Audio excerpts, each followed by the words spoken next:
Good morning students, how are you? I hope you all are safe at home.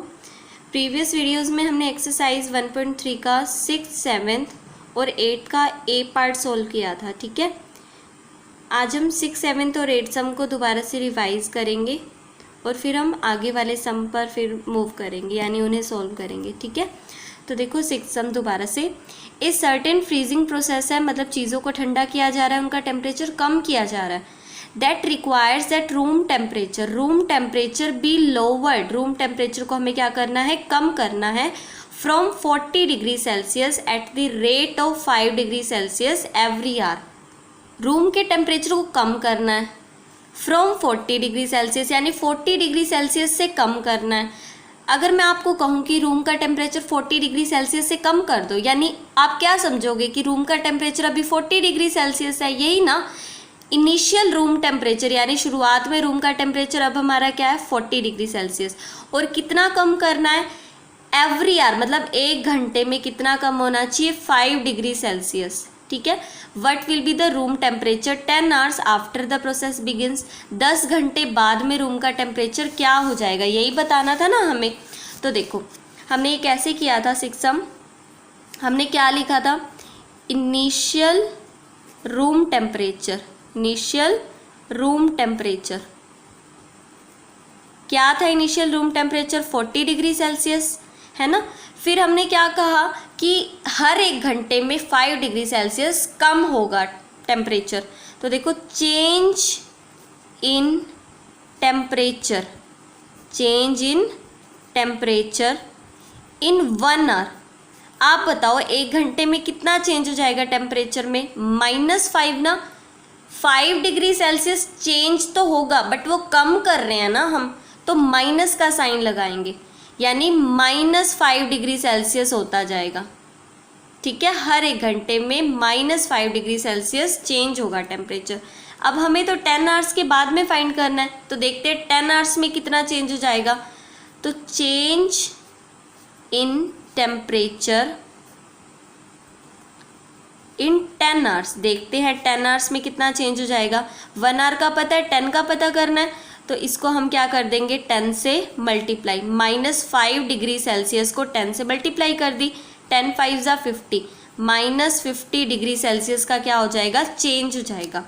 तो अब room का temperature क्या होगा, final room temperature, final room temperature कितने घंटों की बाद की बात करनी है, कितने घंटे बाद हम देख रहे हैं, final room temperature after 10 hours, 10 hours के बाद देख रहे हैं ना। तो देखो 40 में कितना चेंज आ जाएगा, तो आप क्या कह रहे हो, एक घंटे में तो 5 डिग्री सेल्सियस कम हो जाएगा, ऐसे ही बोल रहे हो ना कि 40 डिग्री सेल्सियस में एक घंटे में तो 5 डिग्री सेल्सियस कम हो जाएगा, 10 घंटे में कितना हो जाएगा, तो आप क्या बोलोगे, 40 डिग्री सेल्सियस से 50 डिग्री सेल्सियस कम हो जाएगा, यानी 40 डिग्री सेल्सियस से कितना कम हो जाएगा, कितना माइनस हो जाएगा, 50 डिग्री सेल्सियस, यही कहना चाहते हो ना। क्योंकि अगर एक घंटे की बात होती तो हम 5 डिग्री सेल्सियस इसमें से माइनस करते। अब तो 10 आवर्स की बात है, तो 10 आवर्स में तो 50 डिग्री सेल्सियस कम होना चाहिए, तो 40 में से 50 माइनस करेंगे। अब देखो 40 में से 50 माइनस करेंगे कैसे, ध्यान से देखो, 40 क्या है, प्लस का, 50 है माइनस का। जब भी दो ऐसी वैल्यूज़ हो जिनका साइन ऑपोजिट हो, एक प्लस एक माइनस, तो वैल्यू माइनस ही होती हैं।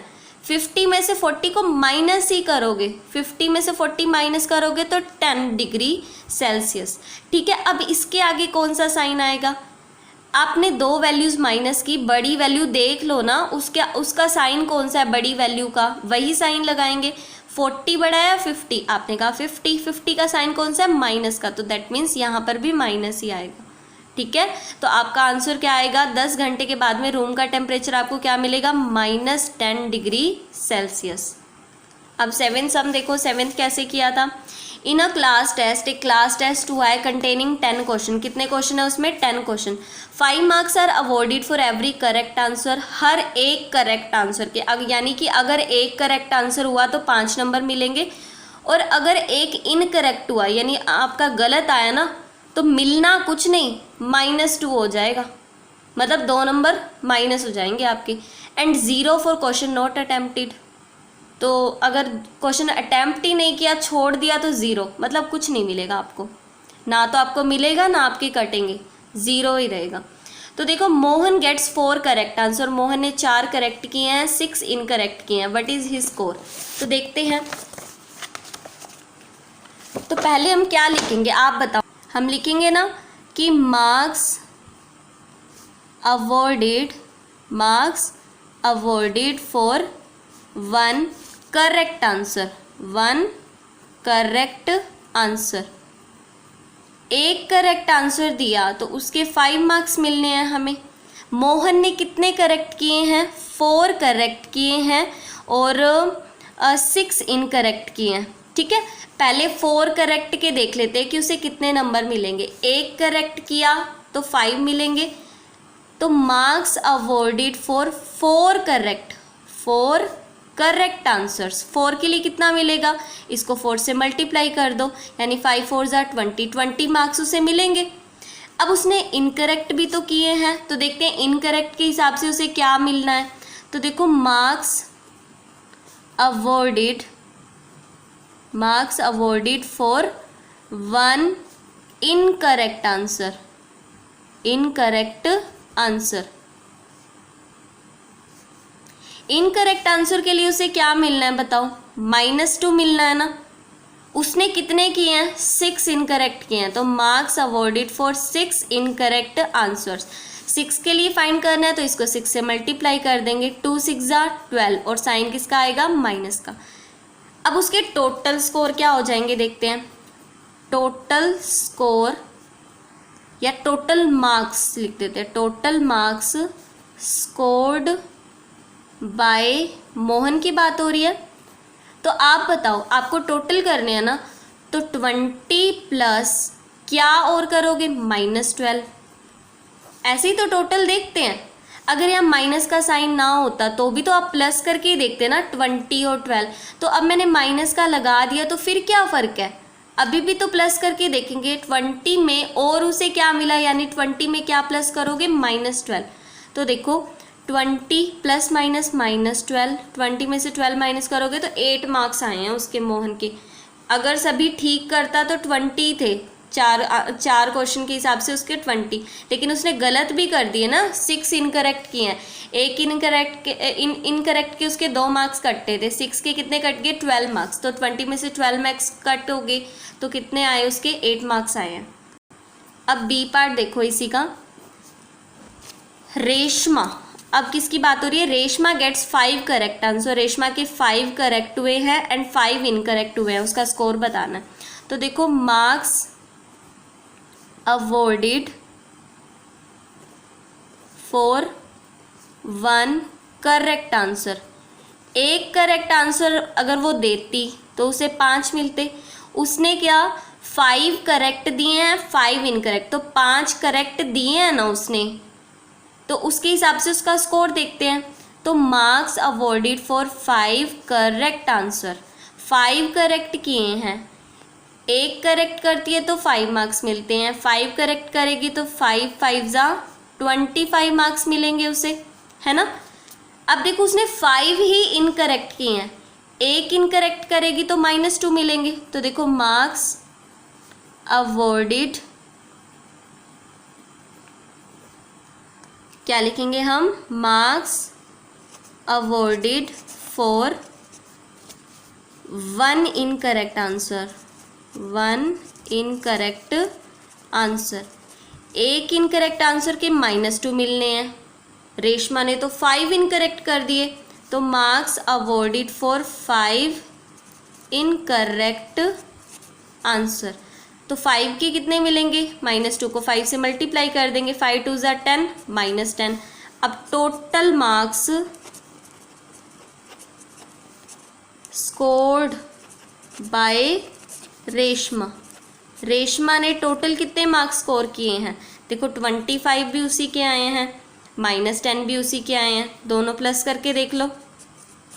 तो देखो 25 प्लस माइनस -10, 25 में से 10 माइनस करोगे तो 15 मार्क्स उसने स्कोर किए हैं। फिर अब सी पार्ट देखो, third part, Hina gets 2 correct, Hina के 2 करेक्ट हुए हैं, 5 इनकरेक्ट हुए हैं। 2 करेक्ट, 1 करेक्ट करती है तो 5 मिलते हैं, 2 करेक्ट करेगी तो 10 मिल जाएंगे उसे। अब 5 इनकरेक्ट किए हैं, 1 इनकरेक्ट करेगी तो -2 होगा, 5 इनकरेक्ट करेगी तो -2 को 5 से मल्टीप्लाई करेंगे तो -10 आ जाएगा ना, यानी उसके -10 भी हो जाएंगे। यहाँ उसे 10 नंबर मिले, यहाँ उसके -10 हो गए, तो नेट तो उसका 0 रहा ना, कुछ भी नहीं मिलेगा अभी तक। तो उसने आगे भी कुछ किया है क्या? देखो बस 7 ही क्वेश्चन किया है जिसमें से 2 करेक्ट है, 5 इनकरेक्ट है, तो उसका नेट तो 0 ही बन रहा है। और जो नहीं किए 3 क्वेश्चन तो उसने अटैम्प्ट ही नहीं किए, 7 ही किए थे, तो 3 क्वेश्चन जो अटैम्प्ट नहीं किए, नॉट अटैम्प्टेड के लिए तो 0 मिलने हैं, तो 3 नंबर के भी 0 0 क्या फ़र्क डाल लेगा आप बताओ? 0 किसी नंबर में ऐड हो जाए तो भी फ़र्क नहीं डालता, 0 किसी नंबर से माइनस हो जाए तो भी फ़र्क नहीं डालेगा। तो 3 क्वेश्चंस को तो हमें देखना ही नहीं है, इन 7 क्वेश्चंस के हिसाब से ही उसके मार्क्स बनने हैं। तो देखो आप क्या लिखोगे, उसने कितने करेक्ट किए हैं? 2 करेक्ट और 5 इनकरेक्ट, तो आप क्या लिखोगे? Marks awarded for 1 correct answer. अगर 1 करेक्ट करती है तो 5 मार्क्स मिलते हैं, उसने कितने किए हैं? 2 करेक्ट किए हैं, marks awarded for 2 correct answer. 2 correct के हिसाब से उसे कितने मिलेंगे? 5 2 10, 10 मार्क्स मिल जाएंगे। अब इनकरेक्ट भी तो किए हैं, जिसके उसके कटने हैं मार्क्स, क्योंकि इनकरेक्ट करोगे तो मार्क्स आपके माइनस होंगे। Marks awarded for 1 incorrect answer. Incorrect answer के -2 मिलने हैं, तो उसने कितने इनकरेक्ट किए हैं बताओ? 5 किए हैं ना, तो 5 का स्कोर निकालते हैं हम फिर। 5 के हिसाब से इसको 5 से मल्टीप्लाई करो, 5 2 10 -10, यानी पहले तो 10 मिल गए उसे, 2 ठीक कर दिए, अब 5 गलत कर दिए तो -10 भी हो गए, तो नेट उसके मार्क्स हो कितने गए? Total marks scored by Hina. Hina ने टोटल कितने मार्क्स स्कोर किए हैं बताओ? ये 10 मार्क्स भी उसी के हैं, प्लस और क्या है? -10। प्लस माइनस आपको पता है ना, ये माइनस का साइन है, प्लस माइनस माइनस, 10 - 10 0, उसको कुछ नहीं मिलेगा। देखो 10 नंबर मिले, कुछ क्वेश्चन गलत कर दिए जिसके कारण उसके 10 नंबर कट भी गए हैं, तो 0 रहा ना उसका स्कोर फिर। अब आगे देखो 8th sum. A cement company earns a profit of ₹8 per bag of white cement sold. इस लाइन को आप ध्यान से समझो पहले, कि एक सीमेंट कंपनी है, वो प्रॉफिट कमाती है, फ़ायदा होता है उसे, लाभ होता है, प्रॉफिट होता है कितने का? ₹8 का पर bag of white cement sold. मतलब अगर एक वाइट सीमेंट का बैग बेचती है ना, तो उसे ₹8 का प्रॉफिट होता है। ठीक है, इतना समझ गए। फिर क्या कह रहे हैं? एंड अ लॉस, अब की बार उसे लॉस होता है ₹5 का पर bag of grey cement sold. अगर ग्रे सीमेंट बिकती है तो ₹5 का लॉस होता है, यानी उसके पास से ₹5 का घाटा हो जाता है, नुकसान हो जाता है। जबकि वाइट सीमेंट बेचती है ना, तो ₹8 का फ़ायदा होता है उसका। ठीक है, अब कंपनी ने 3000 बैग वाइट सीमेंट के बेचे। वाइट सीमेंट वाले कितने बेचे? 3000। अब वाइट सीमेंट बेचने पर तो उसे प्रॉफिट हो रहा है ना, तो देखेंगे कि 3000 बैग बेच देगी तो कितने का प्रॉफिट हो जाएगा। और अब कहती है कि 5000 बैग मैंने ग्रे सीमेंट के बेचे। एक ग्रे सीमेंट का बेचती है तो ₹5 का नुकसान होता है। अब 5000 बेच देगी तो देखते हैं कितने का नुकसान हो गया। यहाँ पर प्रॉफिट होगा क्योंकि वाइट सीमेंट के बैग आएंगे, और ग्रे सीमेंट के बेचती है तो नुकसान होता है। तो 5000 के बेचेगी तो देखते हैं कितने का नुकसान होगा। व्हाट इज़ इट्स प्रॉफिट और लॉस, फिर देखते हैं उसको प्रॉफिट हुआ है क्या, लॉस हुआ है और कितने का हुआ है, ये फाइंड करेंगे। ठीक है, तो देखो 8th सम का ए पार्ट। ठीक है, तो हम लिखते हैं profit on 1 bag of white cement. 1 bag of white cement. White cement का एक बैग बेचने पर कितने का प्रॉफिट होता है आप बताओ मुझे? ₹8 का होता है ना। अब उसने कितने बैग बेचे हैं वाइट सीमेंट के? 3000 बैग। तो देखते हैं ना, एक बैग के हिसाब से तो 8 रुपीज़ का प्रॉफिट हो रहा है, 3000 बैग के हिसाब से देखते हैं फिर कितने का प्रॉफिट हुआ। हमें क्या पता, हम तो पता करेंगे। तो देखो profit on 3000 bags of white cement. White cement 1 की वैल्यू पता है, ज़्यादा की निकालनी है तो मल्टीप्लाई तो करेंगे। 8 को 3000 से मल्टीप्लाई कर दी तो कितने का प्रॉफिट हो गया, देखो 8 3 ज़ा 24 और 3 0 लग गए, यानी 24,000 का प्रॉफिट। प्रॉफिट का मतलब तो समझते हो ना, फ़ायदा हुआ, कंपनी को इतने रुपीज़ एक्स्ट्रा मिल गए। अब 24,000 की गट्टी आ गई नोटों की। अब आगे देखो, वो कहती है कि मैंने 5000 बैग ग्रे सीमेंट के भी बेचे हैं। तो पहले उसने कहा था कि ग्रे सीमेंट के बैग बेचने पर मुझे लॉस होता है 5 रुपये का, तो यानी 5000 बैग बेचेगी तो लॉस ही होगा ना, ग्रे सीमेंट के ही बेचे हैं। तो देखो हम लिखते हैं loss on 1 bag of grey cement. Grey cement का एक बैग बेचने पर उसे लॉस होता है कितने का, ₹5 का। देखो नुकसान हुआ ना, उसके पास से ये रुपए माइनस हो जाएंगे, चले जाएंगे, तभी हम यहाँ सिर्फ माइनस का साइन यूज़ कर रहे हैं। ये ध्यान रखा करो क्योंकि ये चैप्टर है इंटीजर्स का। इंटीजर्स में साइन बहुत ज़रूरी होते हैं, ठीक है। तो ये साइन लगाया करो, अगर कोई वैल्यू कम होती है तो माइनस का साइन, ज़्यादा होती है तो प्लस का साइन। अब लॉस में तो ये पैसे कम हो जाएंगे ना, हमारे पास से चले जाएंगे, तभी माइनस का साइन लगेगा यहाँ पर। अब एक बैग पर नुकसान होता है हमें 5 रुपये का। उसने ग्रे सीमेंट के कितने बैग बेचे हैं, 5000। तो loss on 5000 bags of grey cement. अब आप बताओ 5000 बैग्स पर कितने का नुकसान हो जाएगा। 5000 की मल्टीप्लाई करेंगे ना, -5 तो है ही, मल्टीप्लाई किससे कर देंगे, 5000 से। तो देखो माइनस और ये प्लस की है, माइनस प्लस माइनस, 5 5 ज़ा 25 और 3 0, ठीक है। अब देखो प्रॉफिट 24,000 का, मतलब 24,000 तो उसके पास आ गए एक्स्ट्रा। लॉस कितने का हो गया, 25,000 का। अगर आपसे मैं 25,000 रुपीज़ ले लूँ और फिर 24,000 आपको दे दूँ तो आप मुझे क्या कहोगे, मैम आपने 25,000 लिए थे, 24,000 दे दिए, 1000 रहते हैं, यानी आपको 1000 का नुकसान हुआ ना। वही तो कंपनी में हो रहा है, 24,000 आए थे, 25,000 चले गए। समझ रहे हो ना इस बात को, 24,000 उसके पास एक्स्ट्रा आ गए थे। अब लॉस हो गया 25,000 का, तो 25,000 तो देने पड़ेंगे। अब वो तो एक्स्ट्रा थे 24,000 तो आप तो वही तो उठा के दे दोगे प्रॉफिट वाले, तो 1000 तो खुद से ही दोगे ना आप।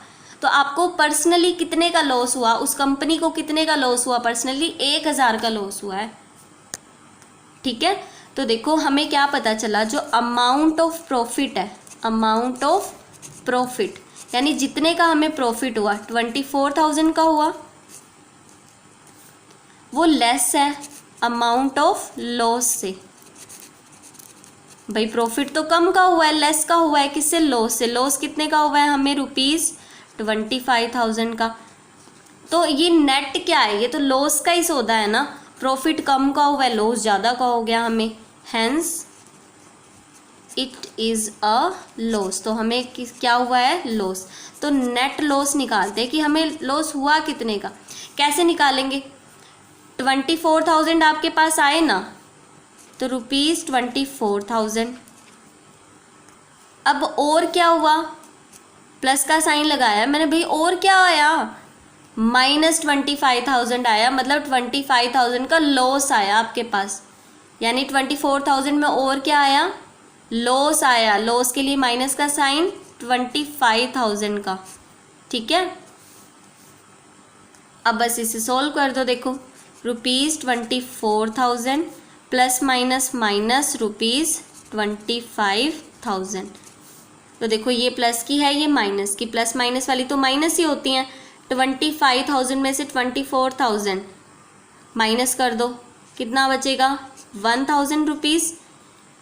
अब इन दोनों में से बड़ा कौन सा है, 25,000, इसका साइन क्या है, माइनस, तो ये माइनस का आएगा। तो आपको क्या हुआ है, लॉस हुआ है, कितने का, 1,000 रुपीज़ का। तो हम क्या लिखेंगे, hence the company incurred by the loss of ₹1000। Net कितने का कंपनी को लॉस हो गया, 1000 का। देखो 25,000 का वैसे लॉस हुआ ना, 24,000 तो उसके पास आ ही गए थे, सिर्फ 1,000 रह गए उसके कंपनसेट होने। 1,000 का लॉस हो चुका है कंपनी को। वही तो आपसे पूछा था कि कितने का लॉस हुआ, भाई हमको पता चल गया 1000 का लॉस हुआ है।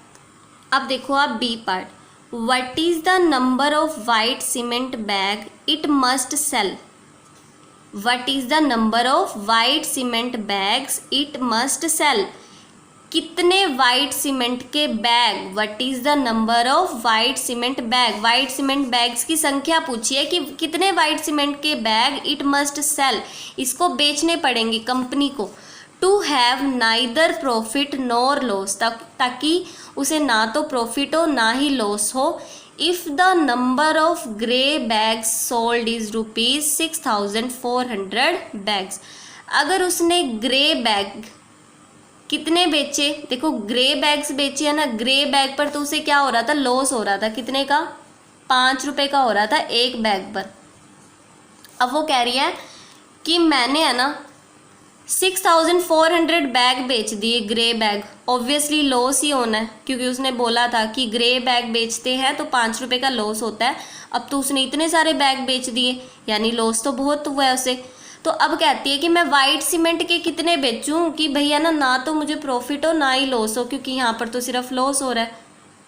तो आप बताओ मुझे, आपके पास 2 पेन है, समझ लो, ऐसे वैसे पेन होते नहीं है, समझ लो, बस 2 पेन है। इसको जब आपने बेचा ना तो आपको प्रॉफिट हो गया ₹10 का। इस पर प्रॉफिट होता है, इस पर लॉस होता है। आप कह रहे हो कि मैंने इस बैग को बेचा, इस पेन को बेचा और मुझे ₹10 का प्रॉफिट हुआ। तो आप मेरे से पूछ रहे हो कि हम इसे कितने में बेचें कि ना तो हमें प्रॉफिट हो ना ही लॉस हो। वैसे ही आपसे इस क्वेश्चन में बोला गया है कि अगर हमने ग्रे सीमेंट के जो बैग हैं वो 6,400 बेच दिए हैं, यानी ऑब्वियसली लॉस ही होना है। ग्रे बैग को बेचने पर लॉस ही हो रहा है, एक बैग पर ₹5 का। इतने बैग्स पर हम फाइंड कर लेंगे कि कितने रुपीज़ का लॉस हो गया। वो कह रहे कि वाइट सीमेंट के मैं कितने बेच दूं कि नेट मेरा ज़ीरो आ जाए, भाई ना तो प्रॉफिट माना जाए ना लॉस माना जाए। तो देखते हैं हम कैसे करेंगे ये। तो देखो बी पार्ट है ये। तो हमें पता है loss on 1 bag of grey cement. Grey cement का एक बैग बेचने पर लॉस होता है कितने का, ₹5 का। उस कंपनी ने कितने बेचे हैं, देखो ग्रे बैग कितने बेचे हैं, 6,400 बैग बेचे हैं। तो देखते हैं उसे कितने का लॉस हो गया। Loss on 6,400 bags of grey cement. 1 bag पर पता है ₹5 का क्या होगा, लॉस। लॉस के लिए हम वैसे माइनस का साइन भी लगाते हैं, माइनस का साइन भी लगाएंगे। अब इतने बैग्स बेचे हैं तो हम मल्टीप्लाई करके ही निकालेंगे ना। 5 को किससे मल्टीप्लाई कर देंगे, 6,400 से। देखते हैं उसे कितने का लॉस हो गया। 5 0 ज़ा 0, 5 0 ज़ा 0, 2 0 तो आएंगी। 5 4 ज़ा 20, 0 एंड 2 कैरी। 5 6 ज़ा 30, 30 + 2 32। तो कंपनी का लॉस कितने का हो गया, 32,000 का लॉस हो गया कंपनी को। अब वो कह रही है कि मैं वाइट सीमेंट वाले कितने बैग बेचूं कि मेरा ना ये लॉस पूरा हो जाए, बस मेरे को प्रॉफिट नहीं कमाना भाई, ना तो मुझे प्रॉफिट चाहिए ना मुझे लॉस चाहिए, भाई इस लॉस को भी मुझे ख़त्म करना है। अब मेरा जो 32,000 का नुकसान हुआ है ना, बस मुझे इतने ही रुपए वापस मिल जाएं। वो ये चाहती है कि जितने का मुझे लॉस हुआ उतने का ही प्रॉफिट हो जाए। भाई 32,000 गए ना उसकी कंपनी से बाहर, वो चाहती है कि 32,000 गए हैं ना, उससे एक्स्ट्रा कुछ ना आए, बस मेरे ये तो आ जाए, इतने का तो मुझे प्रॉफिट हो जाए। भाई इतने गए हैं इतने ही आ जाएंगे तो ना तो आपको प्रॉफिट हुआ ना लॉस हुआ, आपके घर से जितना गया था उतना ही घर के वापस आ गया। तो वही कंपनी कहना चाहती है कि मुझे ना तो प्रॉफिट हो ना ही लॉस हो, बताओ मैं कितने वाइट सीमेंट के बैग बेचूं। तो आपको पता है कि अगर वो 8 रुपये लाना चाहती है, आपको पता है ना, देखो उसने क्या कहा था कि अगर मैं वाइट सीमेंट का एक बैग बेचती हूँ तो मुझे 8 रुपये का क्या होता है, प्रॉफिट। यानी एक सीमेंट का वाइट सीमेंट का बैग बेचेगी, एक वाइट सीमेंट का बैग बेचेगी तो 8 रुपये उसकी कंपनी में आ जाएंगे। यानी उसे 8 रुपये लाने हैं तो एक बैग बेचे, 1 रुपये लाने हैं तो 1/8 बैग बेचे, और 32,000 लाने हैं हमें तो ये गए हैं यही वापस लाने हैं, तो ना प्रॉफिट ना लॉस। तो पता कर लेंगे, देखो आप ध्यान से, हमें number of white cement bag निकालने हैं। Number of white cement bags sold to earn a profit of ₹8। अगर 8 रुपये का प्रॉफिट कमाना है, देखो मुझे लॉस कितने का हुआ, 32,000 का ना, मुझे इतने ही रुपए लाने हैं मेरी कंपनी में वापस लेके आने हैं, ताकि कंपनी को ना तो लॉस हो ना ही प्रॉफिट हो, जितने गए हैं उतने ही वापस आ जाए। तो देखो मुझे पता है कि अगर मैं 8 रुपये वापस लाना चाहती हूँ तो मुझे एक बैग बेचना पड़ेगा ना, क्योंकि एक बैग बेचने पर 8 रुपये का प्रॉफिट होता है। तो number of white cement bag sold to earn a profit of ₹8, यानी 8 रुपये का प्रॉफिट चाहती हो तो मुझे एक बैग बेचना है ना।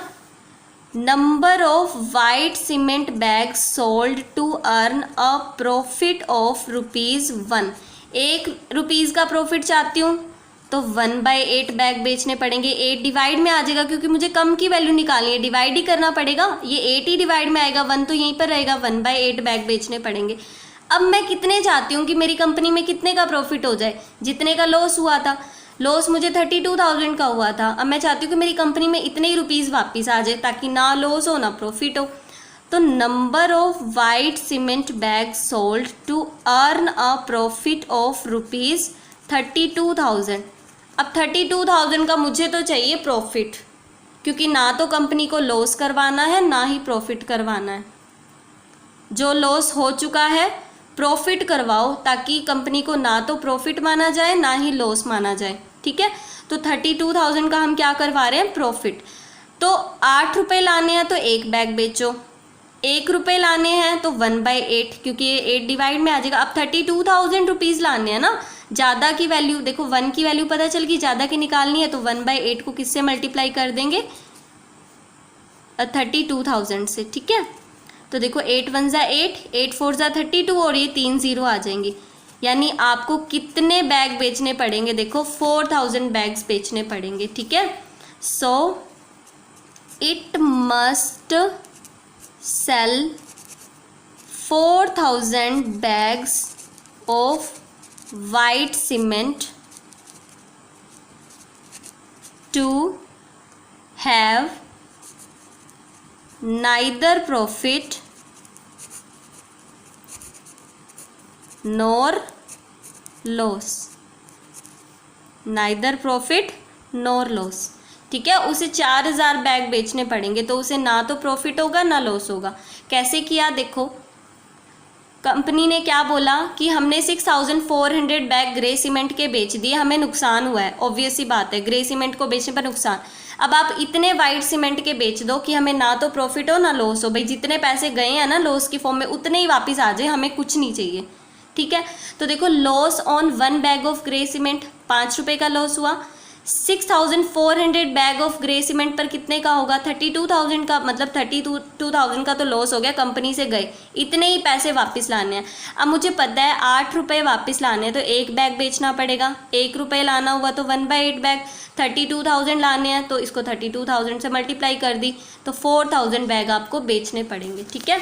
अब आगे देखो आप, 9 some, replace the blank with an integer to make it a true statement. Statement true करनी है आपने, मतलब लेफ्ट हैंड साइड को राइट हैंड साइड के इक्वल रखना है, बनाना है, सॉरी।